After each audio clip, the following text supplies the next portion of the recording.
The government's Creative Capital Report sets ambitious targets to double the turnover of the audiovisual sector from 500 million to 1 billion and to double jobs to 10,000. We can't do this without the right policy environment. The industry speakers are more qualified than a newcomer like I to explore these matters in any detail. I'll confine myself to saying how symbolic it is that the new President of Ireland was instrumental in providing the film industry with taxation incentives almost 20 years ago when he was Minister for Arts. It's essential that the film taxation incentive section 481 be extended to 2020 to allow international filmmakers the necessary long-term planning horizons they need to consider Ireland as a film location. We also need continued funding for the Irish Film Board. Next, I'd like to welcome Seán Sherlock TD, Minister for Research and Innovation. Minister Sherlock has kindly agreed to speak in place of his colleague Richard Bruton, Minister for Jobs, Enterprise and Innovation, who is unavoidably required elsewhere on urgent business. Minister Sherlock is a Mallow man, TD for Cork East, and the son of the late Joe Sherlock, former TD, and a most decent man whose arrival on the political scene I remember well in the early 80s. It's Robert Louis Stevenson expressed the view that politics is perhaps the only profession for which no preparation is thought necessary. However, I know that Minister Sherlock does not share this view, and this isn't Plumos.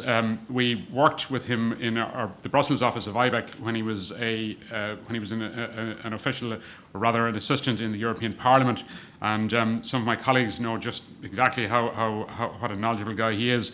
The audience here this morning will be interested to know that Minister Sherlock is the man with ministerial responsibility for copyright issues. So in some ways, in many ways indeed, he's much closer to the detail of this than Minister Bruton. As the Minister needs to leave now, literally, for an urgent meeting, I'll turn over to him without further ado. Thank you.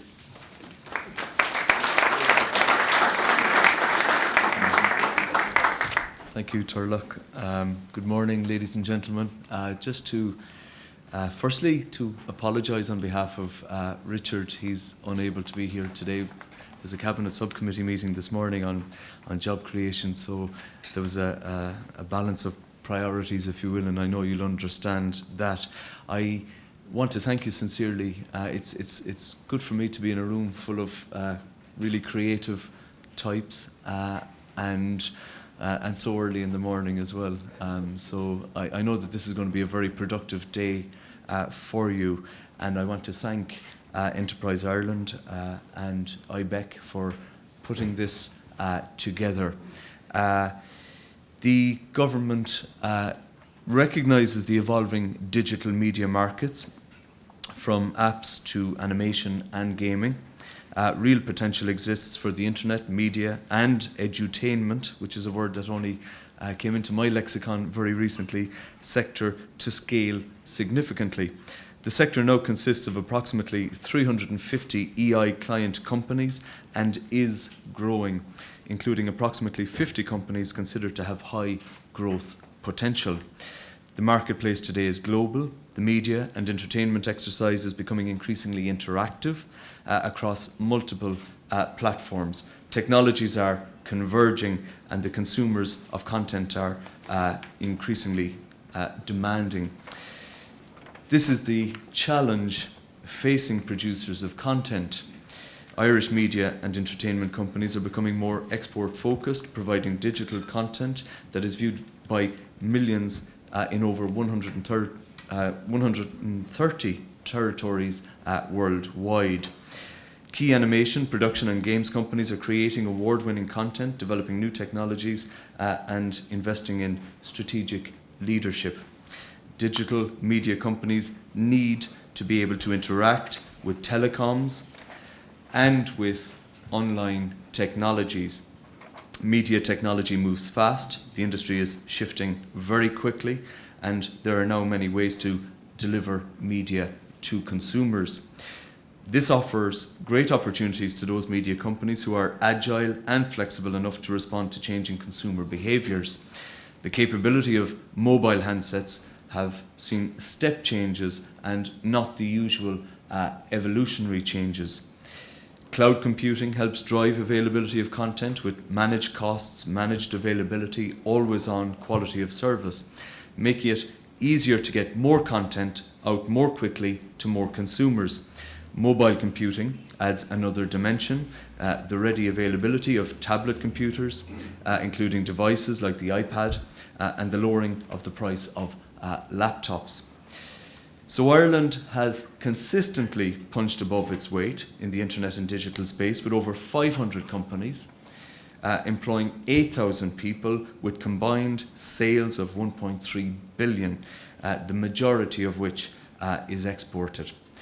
The growth of Irish software sector is one of Ireland's greatest success stories, but we're not going to rest on our laurels. As an industry evolves, so too do global markets and user demands. The sector has become more export focused during the economic downturn, with exports accounting for 71% of total sales of the time software sector in 2010, and domestic sales for 29%.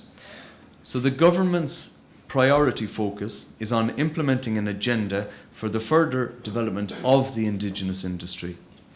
A key strand is to increase the number of startups using the Competitive Startup Fund, and the development of the promoters through management programs like IGAP.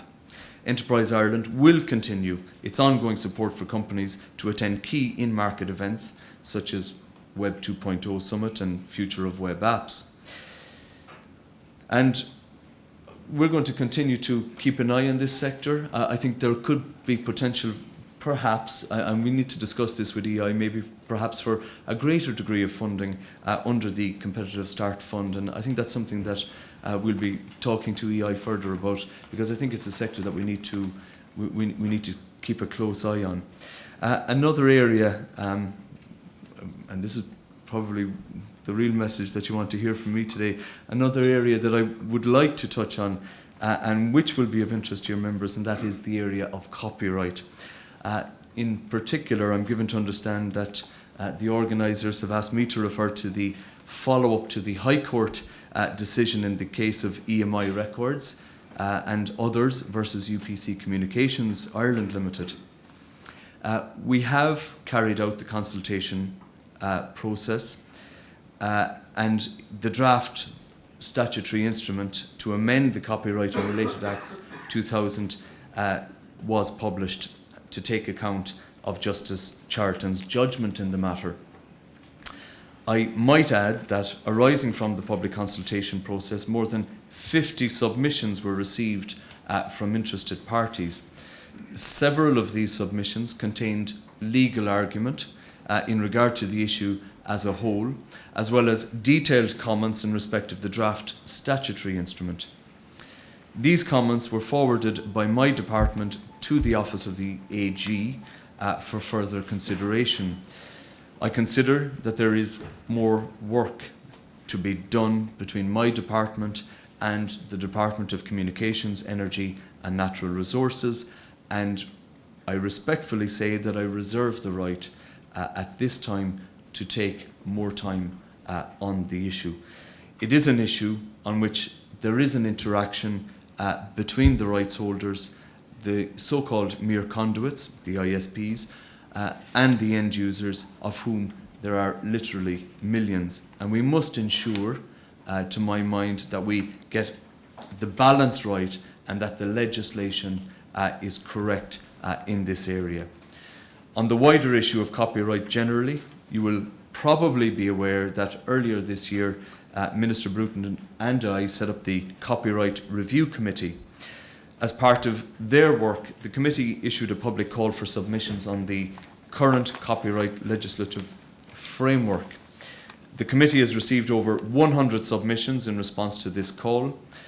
The committee is currently working on a consultation paper based on the terms of reference, the debate at the public meeting, which was recently held, and the submissions received, and which will address the issue of fair use in relation to copyright material.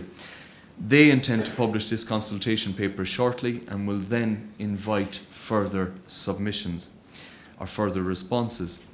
The committee also intends to hold another public meeting to discuss the consultation paper, and I expect to receive the committee's final report before the end of this year. So I just want to say that I'm going to take a little bit more time on this legislative piece. I feel strongly that it's the right thing to do. I feel strongly that this government has to strike a balance as between the rights holders and the mere conduits and the end users. And I don't think that we should rush into any legislative piece because what we don't want is a situation where potentially it comes back to haunt us down the road. It's a difficult challenge, but I do reserve the right to take a little bit more time on the issue, and I don't want to legislate in haste. And I know this has been going on for some time, but I just want to make sure that we get the right balance between the three, and that's the position at present. So I'm grateful for the opportunity to be here. Again, Richard sends his apologies. I think events like this, don't underestimate it from the point of view of me being a government minister here, because even the little conversations that you have, I've been here since 7:45, and the little conversations that you have with people are significant in terms of just piecing together further knowledge. There are messages that come across to you that you as a government or as a minister take back to your colleagues in government. And I think for me, one of the things that even in my short period of time here this morning is that there's a lot of work, there's a lot of potential within this room. I think we need to try and harness it. I need to talk to people like Richard Bruton, talk to EI again, IBEC, and people like Pat Rabbit, just to see how we can step it up another gear for you and to do everything that we can to try and maximise the potential of the people, the human capital that is in this room. So I'm grateful for this opportunity, and thank you very much for your time.